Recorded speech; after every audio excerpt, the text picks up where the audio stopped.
He was chasing a mission bigger than himself, uncovering secrets hidden deep beneath the ocean.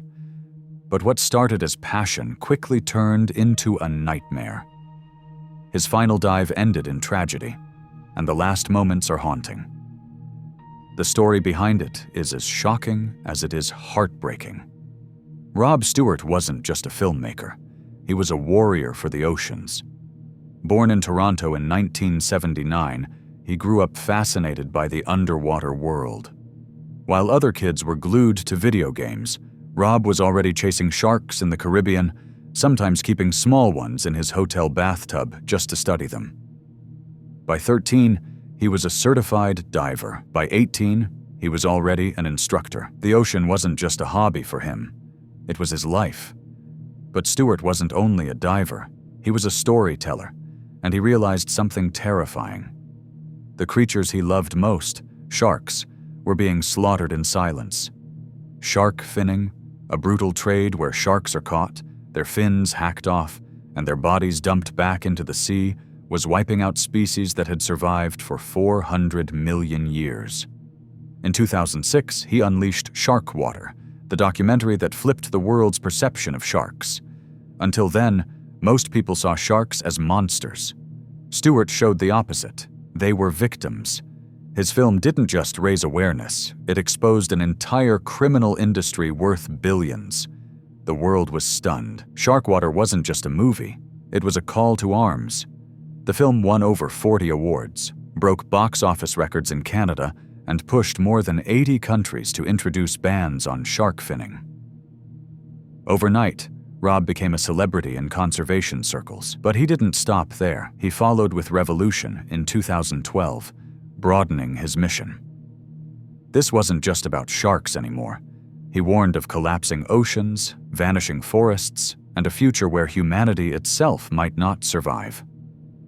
His speeches fired up crowds around the globe. He was a vegan, a relentless activist, and someone who believed that one person could change everything. His words cut deep. If sharks die, the oceans collapse. And if the oceans collapse, humanity goes with them.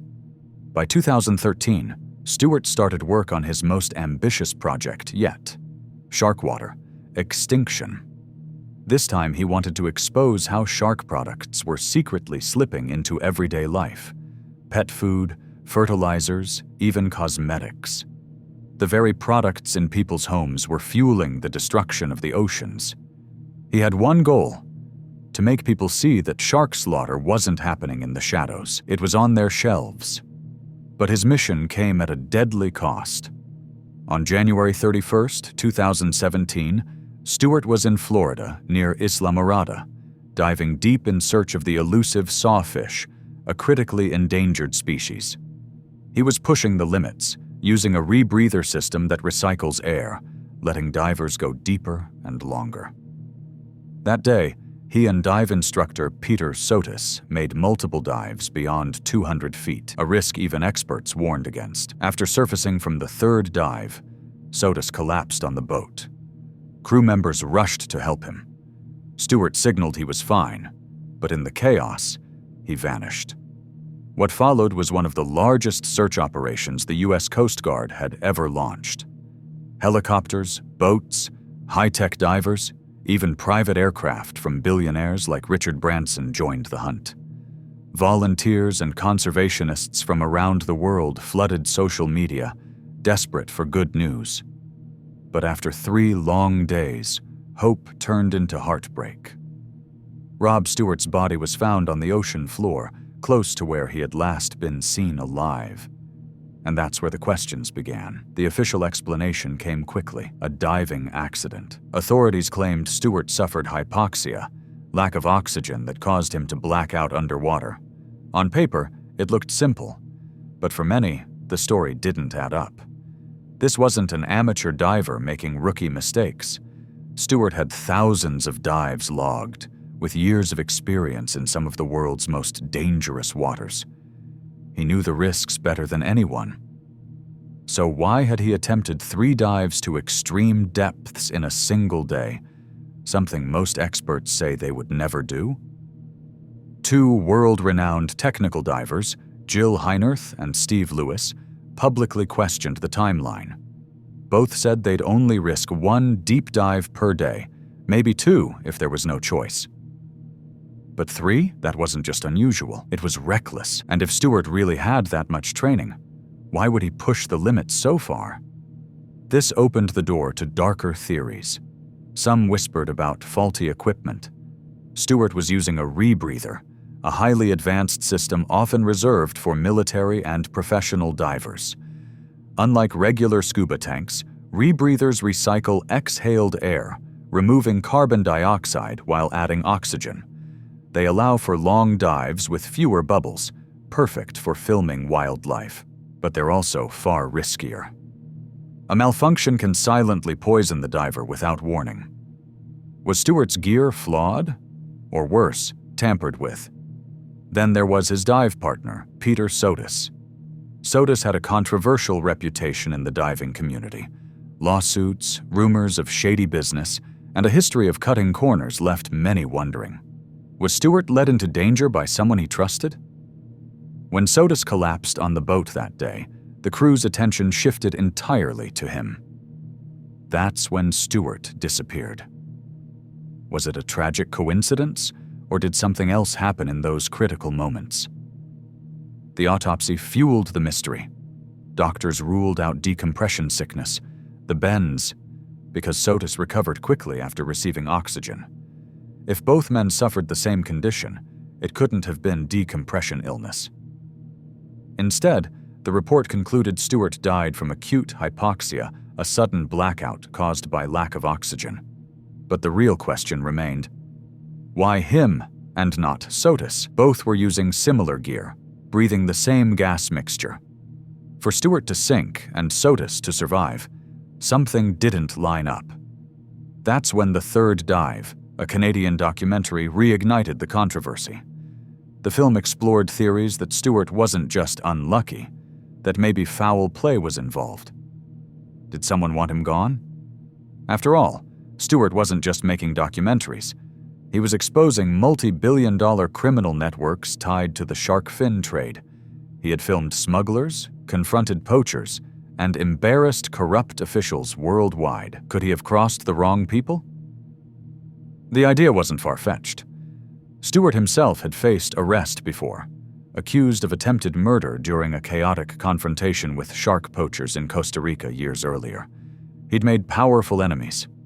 His parents admitted they always feared he might be killed overseas by traffickers, not by the ocean itself.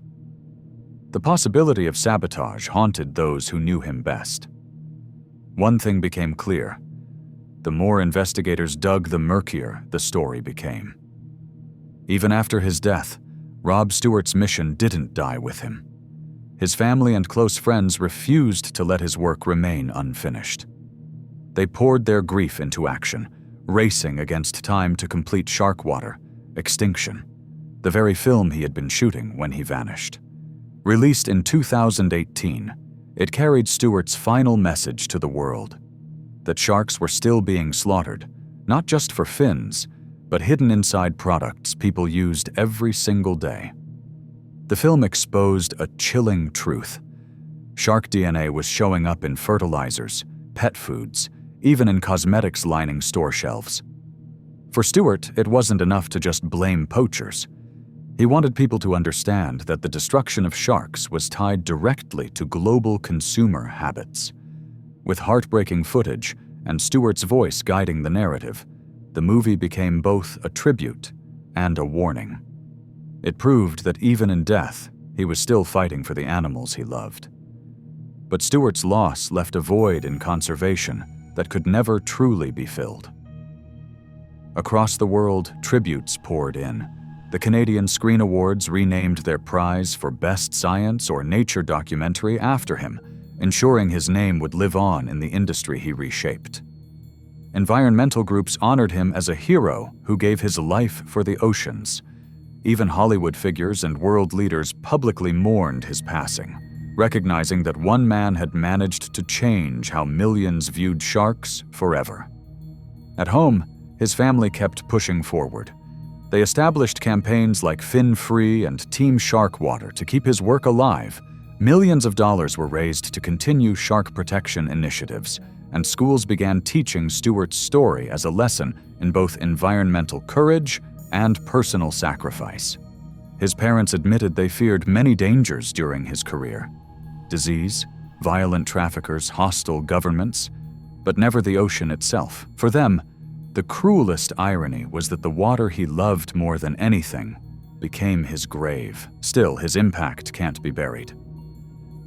Stewart sparked a movement. Before him, sharks were movie monsters. After him, they became symbols of a broken ecosystem worth saving. His documentaries opened eyes, his speeches lit fires, and his death made the world realize just how fragile the fight for conservation really is. To this day, his story raises two haunting truths.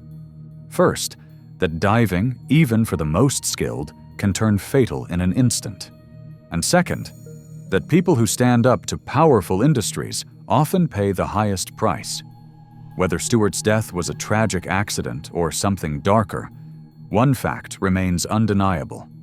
He gave everything he had for sharks, and in doing so, changed the world. Rob Stewart wasn't afraid of sharks. He wasn't even afraid of death. What he feared most was failing to make a difference, and in that, he succeeded. His legacy isn't just a film. It's a call to action for anyone who dares to protect what cannot speak for itself.